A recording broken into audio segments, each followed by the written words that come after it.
Hello, everyone. Dr. Nikhil Verma here. I just wanted to do another edition of the stuff I wish I would have learned in med school, or at least that's the working title for the time being. Just want to let you know I kind of do all these videos ad lib off the top of my head. I don't do too much research. Sometimes I do write some notes down to try to keep myself organized, but for the most part, just kind of going off the top of my head and discussing some topics that individuals have either sent to me or some things that I've been thinking about in the past couple of weeks. Um, the purpose of this video is to kind of educate people in the healthcare industry, especially medical students, residents, fellows, physicians that are practicing, um, but also anywhere in the healthcare industry. And also, I think it might be beneficial for patients out there or anyone that might be interested in knowing a little bit more about what goes on behind the scenes for medical in the medical field. So I hope you find some use of this. If you do, please share it. And if you have questions or comments, love to hear them. Drop them in the comment section and get back to you. So I want to kind of continue the topic of billing and coding again. I talked about it briefly a little bit in other videos. Just kind of go off the bat, and we'll start just saying like how difficult and frustrating this can be, because not only for the patient but also for the physician or medical practice. Again, these practices and offices and hospital systems will go out and hire specialists, people that have taken specific classes and been certified in this field just to make sure that you're compliant. And part of the reason is because against the insurance companies will deny claims for all types of reasons. And you need someone that's an expert to make sure that you're not getting denied in the front end. But not only that, is if you are denied, when the insurance company sends an EOB or an explanation of benefits, you can decipher what that message is and turn around and file an appeal for that claim and hopefully get some money for the services rendered. It's just, side note, really funny that seems like one of the only services out there that you provide a service for a patient or a family member or whatever, and the payment doesn't come right away, but you submit the payment and it might not come until 30, 60, sometime 90 days later. And not only that, they can say, yeah, we're just going to deny it because of X, Y, and Z reason. There aren't many services out there that do that. So it's kind of interesting how insurance companies will dictate that. But let's talk for another day. Let's kind of stand point with this billing and coding.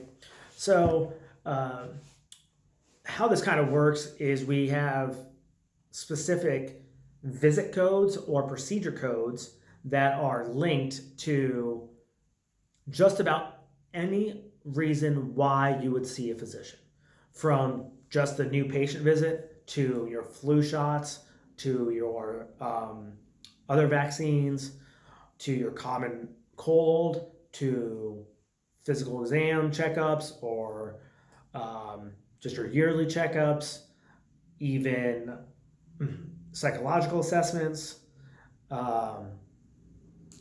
even procedures, knee injections, shoulder injections, epidural pain blocks. The list goes on and on and on. So these are all in this very, very massive CPT book, code book. Don't know what CPT means off the top of my head. Maybe that's something I should have looked up, but so they kind of use this guide as reasons why you're seeing a patient. And it has pretty much every reason why, what you can think of. Now, there are also some codes and these are recognized codes, and there's a recognized amount that will get reimbursed for that code. The reimbursement codes are established by the Center for Medical Services, Medicare and Medicaid Services. They have a guidebook, and they use that guidebook as a reference of how much to reimburse for these specific reasons. And I think the easiest example is just talking about a new patient visit. So if you come to the office, the code will be either a 99402 all the way up to a 99205. At the 2 end is a very brief, quick encounter, not much to it, dealing with minimal problems, dealing with minimal this, that, versus a 99205 is a very intense, dealing with either multiple problems, multiple acute problems, a combination of acute and chronic problems, and you're also a high amount of decision making, and how much that decision making will affect the outcomes or what happens down the road. And the reimbursement rates will vary. Obviously, the less you do, you should get reimbursed less. The more you do, it makes sense to get reimbursed more. So just to kind of think about how tough this is, and you can build something, and you can think this is a perfect 99203, a moderate level complexity, this and that. But the insurance company might look at that and say, no, you didn't check the right check marks in the box, so we're not going to reimburse you that. So they'll either just adjust the fee there, or they'll pay you, and then down the road you get audited and you have to pay the money back. There's lots of ways to go about that. So because of the risk of all this, the hospitals, the hospitals, private practices, and big office medical buildings, they will hire staff to make sure that this doesn't happen. Their whole goal is to make sure that the payment is not denied in the front end. But if it is denied, at least they're all still experts in this. They've gone, like I said, they've gone through their schooling, they've have certificates for this. They'll come back on the other side and try to figure out what they need to do to fix the claims and resubmit them to the insurance company to get their funding. Nobody wants to pay a big check years down the road after you've already rendered all these services. So, that's something to think about when, in the whole process of billing and coding of these CPT codes and why and how they work. Now, sometimes you'll go to a physician's office and they will deem it's appropriate to do a knee injection for osteoarthritis. They feel like, your pain's getting worse, you're limiting function, the exercises you've been doing haven't been working. So they decide on that time and date, okay, we're going to do a knee injection to try to relieve some pain, take away some inflammation, and see how that helps.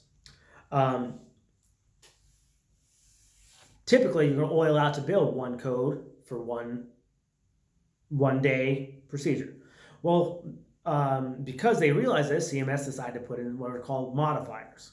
So now that you might see a patient or you might see a practitioner for that reason, and if they want to add in this injection on the same day, they can add in a modifier.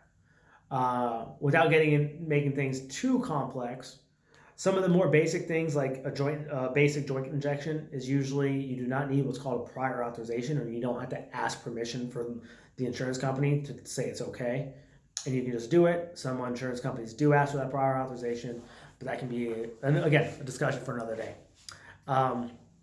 So you do the injection, you add in this modifier, and instead of the insurance company paying you full amount for both a new patient visit on top of an injection, they kind of find a hybrid middle amount that, okay, we're going to pay you this amount. Usually it's less than what both would be, but it's also inappropriate to ask a patient just to keep coming back for services that might be appropriate on that same day. So that's just something to keep in mind as well. Now, sometimes these billing and coding experts, what they actually do in the background is they try to find things that physicians and practitioners and providers are already doing, and they just ask them to tweak, not in an inappropriate way, but usually in a very appropriate way, by being more specific with their diagnoses and how they document things, so they can bill at a higher level. And just to give you an example, I remember when I was in residency, the billing and coding experts would come around and ask the residents to add in the specific type of stroke and what side was affected, and instead of just adding a generic stroke code. And the reason is you can, like I said, bill at a little bit of a higher level if you do that extra amount of work. There's tons of examples like these out there. I'm not really in the inpatient setting much anymore, but that's just something to consider and something to think about as well. And again, I don't think this is inappropriate in the sense that if you're doing the extra work because you're making this code as specific as possible, then you're probably doing the extra work to treat that problem as well. So it's actually beneficial if we can get to that. There are cases, and I've seen many cases where it's probably inappropriate as well. So I'm not saying all is good, all is bad, but just something to think about. Now, you might have heard me talk about the code of the specificity of these patients. Again, a very specific type of code, stroke code of how much what side it affects versus just a generic stroke code. So there's this booklet called the ICD-10 book, which has a code list of all these diagnoses that anyone could ever think of. It's not literally anything everyone can think of, but it has a lot in there, even as specific as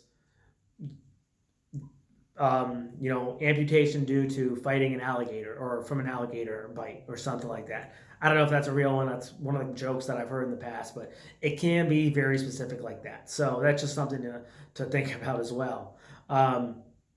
The more specific you can get on the codes, I think it's the more beneficial and the more data we can get together. So there are benefits to it.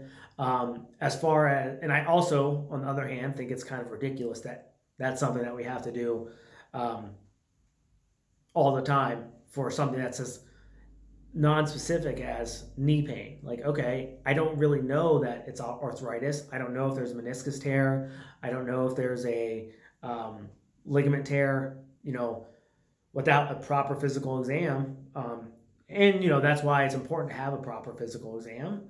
But sometimes, even then, we don't know if there's a meniscal tear. Even some of the best physicians in the world will miss that, but usually based on physical exam, you can get more and more specific. And that just kind of shows that the physician that was treating you is probably doing their due diligence to continue down the line to make sure that they're getting as accurate of a diagnosis as possible. Now, these codes, a lot of people have them memorized for the patient's population that they see. There's no way that anyone can memorize them all. So electronic medical record systems will populate these up pretty easily. There are booklets out there, website are for free as well. So there's lots of ways to look that up. So that information for these specific codes you can find on the internet, as well as those CPT codes. I think you can find those on the internet as well, and those are regionally determined for how much reimbursement they get. And then again, the insurance companies will have multipliers to what's found on that CMS website for the CPT codes. Now you might be thinking, what if there's a new procedure out there and no one really knows what that code is and how to reimburse? Well, usually the device companies or the manufacturers will do some work in the background to determine what's an appropriate bill. So that's kind of how they make those appropriate claim amounts for reimbursement. There are codes out there that are recognized by the book, but they kind of have X's at the end to kind of leave it open-ended. So the platelet-rich plasma injections has not been completely certified by the CMS, so they have an open-ended code for that. So you can still bill it, but there's no real diagnosis. There are some diagnoses that are approved for that PRP injection, platelet-rich plasma injection, but it's not always that simple.